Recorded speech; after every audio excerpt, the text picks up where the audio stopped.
पे भी बहुत सारे केसेस हैं, उन पे क्या कहते हैं भीड़ को भड़काने के केसेस हैं, मर्डर केसेस भी हैं जो कि अभी तक ट्रायल पे चल रहे हैं। और जो आजकल चल रहा है वो वॉशिंग मशीन बना दिया बीजेपी। कुछ नेता जो 10 साल पहले ईडी की जांच में थे, आज जाके वो ईडी के लिए कुछ भी नहीं, वो उनका केसेस फाइल सब बंद हो गए। भाई सवाल ये है कि पारदर्शिता कैसे आए? पारदर्शिता ये है कि पहली बात तो आरटीआई है कि प्रॉपर्ली एग्जीक्यूट हो, होता ही नहीं है। Fair and tell the truth. Now, Vikas sir will continue. नमस्कार, मैं विकास गोस्वामी और मैं आपको बता दूं इलेक्शन 2024 चल रहा है और मुझे मौका मिला है GL Bajaj group of institute में आने का। और यहाँ एक प्रोग्राम चल रहा है, डिबेट चल रही थी, तो मैंने सोचा कि कुछ देर मुझे रुकना चाहिए। और जो डिबेट कर रहे हैं बच्चे, और कई सारे टॉपिक्स इन्होंने लिए, एआई लिया, पॉल्यूशन लिया, कोरोना वायरस लिया। तो यहाँ पर पक्ष विपक्ष में जो स्टूडेंट थे इन्होंने वार्तालाप की, मुझे बड़ा अच्छा लगा। लेकिन यहाँ पर एक जो सर ने जो सवाल रखा है कि हमें क्या करना चाहिए कि पॉलिटिशियन जो फेयर पारदर्शिता हो, कि वो हमारे लिए सच बोल रहे हैं कि झूठ बोल रहे हैं। और हमारा सवाल ये कि हमारे जितने भी नौजवान लोग हैं, जो फर्स्ट हमारा मतदाता होगा, 18 साल का जो वयस्क होगा, वो किस तरीके से सोचे कि हमारे जो राजनेता हैं कि वो हमारे लिए सच बोल रहे हैं कि झूठ बोल रहे हैं, कैसी पारदर्शिता होनी चाहिए। तो यहाँ पर मैं कभी पानी, बिजली, सड़क, किसी योजना की बात नहीं करूँगा, केवल जो भी नौजवान है उनसे ये पूछूंगा कि कैसे उनको पहचाने, क्या हमें करना चाहिए। तो पहले कौन बात करेगा मेरे से? भैया आप इधर आओ।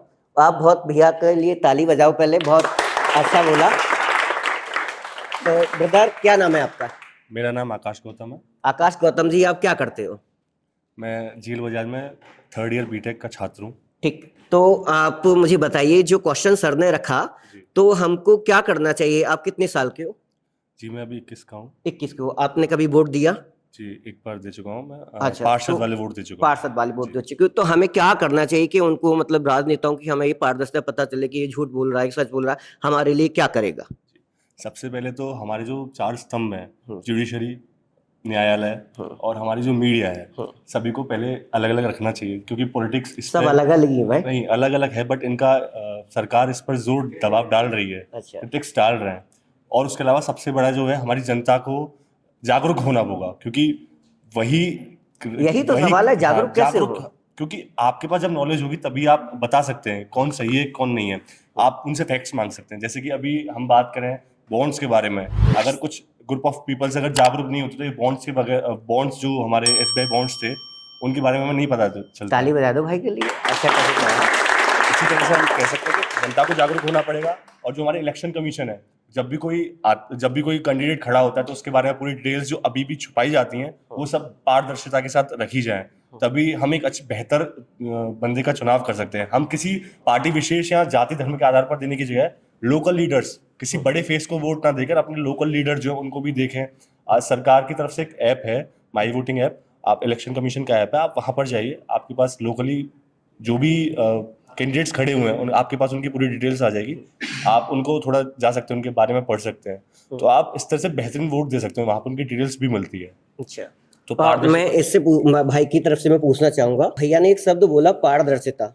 तो वो पारदर्शिता हम आपको मतलब कैसे पहचाने, और आपकी पारदर्शिता कैसी होनी चाहिए कि ये हमारे जो नेता है, और भैया ने बताया कि इलेक्शन कमीशन ऑफ इंडिया की वेबसाइट पे जाना चाहिए, ऐप पे जाना चाहिए, कैसे पहचानोगे आप? हम पहले क्या नाम है आपका? मेरा नाम प्रतीक सिंह है और मैं बीटेक 1st ईयर का छात्र हूँ जेल बजाज। अच्छा, तो क्या करना चाहिए? भाई की बात इत्तेफाक रखते हो आप? बिल्कुल, जो सर ने कहा बिल्कुल सही कहा है। कोई भी अगर कैंडिडेट खड़ा हो रहा है, हमें उसके पास्ट में जो भी उसने इवेंट्स किए हैं उस पर पूरा ध्यान रखना चाहिए। उसका पास्ट कैसा रहा है, उसने पास्ट में कौन कौन सी एक्टिविटीज़ करवाई हैं, या वो पहले किन किन चीज़ों में इन्वॉल्व रहा है, उस पर पूरा फोकस रखना चाहिए। उनका हिस्ट्री, एक तरह से बैकग्राउंड चेक पूरा रखना चाहिए अपनी तरफ से। किसको रखना चाहिए? पब्लिक को रखना चाहिए, अपनी तरफ से रखना चाहिए, ना कि किसी के इन्फ्लुएंस में आके मान के चलो election of commission of India की वेबसाइट पर डला ही नहीं है तो क्या करेगा? तो ये रूल्स होना चाहिए ना कि एक कोई पर्टिकुलर नेता अगर खड़ा हो रहा है तो उसका पूरा हिस्ट्री हमें अवेलेबल होनी चाहिए टू द पब्लिक। ये ये रूल्स रेगुलेशन चेक होना चाहिए। ठीक है, इधर आओ भैया, क्या नाम है आपका? याज्ञिक शर्मा। यातिक शर्मा, क्या करते हो आप? याज्ञिक शर्मा, याज्ञिक शर्मा, क्या करते हो आप? बीटेक सीएससी फर्स्ट ईयर का छात्र हूँ। बीटेक। आप मुझे ये बताओ कि भाई ने जो बात कही, तो आप मुझे ये बताओ कि कोई एक ऐसा राजनेता जिसी पे कोई मुकदमा ना हो, कोई लाल छल ना हो, कोई उस पर मुकदमा ना हो। एक तमिलनाडु के सी हैं, वो उनका नाम मुझे याद नहीं है। रेवंता रेड्डी। हाँ, उन पे नहीं है इस समय। बाकी यही तो दिक्कत है सबसे ज़्यादा कि पार्टीज में 90% अब तो बीजेपी आप बिल्कुल श्योर हो कि रेवंता रेड्डी पे? नहीं, वो मेरा नाम नहीं है, लेकिन आपने जो बोला है मुझे उससे कोरिलेट करने के लिए आ रहा है। मैं ये जानता हूँ कि तमिलनाडु के सीएम रेवंता रेड्डी हैं। नहीं, सीएम नहीं बोला, वहाँ पे जो सीएम के लिए खड़े हो रहे हैं इस साल लोग तमिलनाडु के एक हैं जो फ्यूचर सीएम्स के लिए खड़े हो रहे हैं, पार्टी है उधर। तो पॉइंट ये है कि अच्छा। सीएम क्या कहते हैं, कोई भी पार्टी में आप देख लो, बीजेपी देख लो, जिसको कहती थी हम क्रिमिनल्स का भी लेंगे नहीं, अच्छा। आज वो सबसे ज्यादा क्रिमिनल ले लिए। अच्छा, हमारे खुद ताली के बजा दो सीएम भाई के हैं। लिए। अब मैं कहना नहीं चाहूंगा, बहुत लोगों को हर्ट करेगा कि योगी जी पे भी बहुत सारे केसेस हैं, उन पे क्या कहते हैं भीड़ को भड़काने के केसेस हैं, मर्डर केसेस भी हैं जो कि अभी तक ट्रायल पे चल रहे हैं। और जो आजकल चल रहा है वो वॉशिंग मशीन बना दिया बीजेपी ने।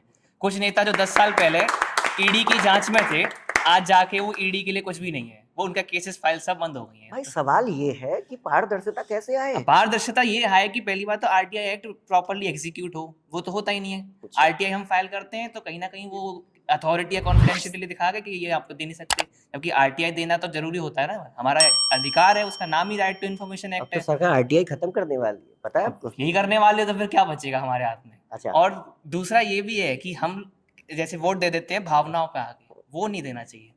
ठीक है, मैडम आप इधर आओ। क्या नाम है आपका? ऐश्वर्या सोनी। शरद सोनी जी के ये भाई की बात से आप इत्तेफाक रखते हो? Yes sir, I completely agree. तो क्या करना चाहिए? आई थिंक हम लोगों को, जो मेरा पॉइंट है मैं रखना चाहूँगी, ट्रांसपेरेंसी के लिए एक अलग कमेटी बनानी चाहिए, कुछ ऐसा होना चाहिए एडमिनिस्ट्रेशन जिसके थ्रू क्या हो, हर किसी लीडर का जो खड़ा भी हो रहा है, बिकॉज अमेरिका में यही है कि you have to be educated, आपका एक सर्टेन लेवल ऑफ एजुकेशन होना चाहिए और पूरा पास्ट आपका क्लियर होना चाहिए और उसका डेटा होता है, वो रखा जाता है। So when someone is standing up in the elections तो वो उसके लिए एलिजिबल है, कोई क्राइटेरिया, तो हमारे देश में क्राइटेरिया ही नहीं है। राइट टू एजुकेशन करते हैं, but when it comes to leaders जो हमें लीड करेंगे, अगर वो खुद ही एजुकेटेड नहीं है तो how is system gonna work? So I think this is my point. क्या नाम है आपका? हर्षिता। हर्षिता, ये मैडम की बात से आप इत्तेफाक रखते हो? हाँ तो बिल्कुल। तो नौजवानों को कैसे सर्च करें, कैसे विश्वास करें? तो जैसे इन्होंने कहा कि एक पूरी एक वैसी कम्युनिटी ही होनी चाहिए जो इस पे पूरी तरीके से रिसर्च करे। और हमें ना जैसे अभी डिजिटल इंडिया बहुत ज़्यादा हो रहा है, तो हमें ना हमारे एक ऐप होना चाहिए, कुछ ऐसा होना चाहिए, वेबसाइट होनी चाहिए जिस पे जो लीडर्स खड़े हो रहे हैं, हमें उनका बस नाम है, उनका कुछ डाले और हमें उनका पूरा पास्ट पता चले और साथ में ये भी पता चले कि वो अपने पास्ट को सुधारने के लिए क्या कर रहे हैं इस वक्त। ठीक। और यहाँ पे बहुत अच्छी वार्तालाप हुई। मैं आपको बता दूं कि ये जो सर ने क्वेश्चन रखा, यहाँ पर कई सारी वेबसाइट हैं, जैसे कि मैडम ने बताया इलेक्शन कमीशन ऑफ इंडिया और माई नेता ऐप है। यहाँ पर आप जाकर के सारा डेटा, सारी हिस्ट्री चेक कर सकते हैं, पहले क्या करते थे और उससे पहले क्या किया था, कितने मुकदमे चल रहे हैं, कितनी जमीन है, कितनी संपत्ति है इनके पास में। क्या नाम है मैडम आपका? मेरा नाम आभा सोनी है एंड मैं बीटेक 3rd ईयर से हूँ, GL Bajaj group of institution. अच्छा, आभा सोनी जी, अभी जो वार्तालाप हो रही थी तो मैं माफी चाहता हूँ, आपसे बात नहीं कर पाया। तो हम कैसे पहचाने की पारदर्शिता किस प्रकार से होनी चाहिए, कैसे हम पहचाने, नौजवान कैसे जाने?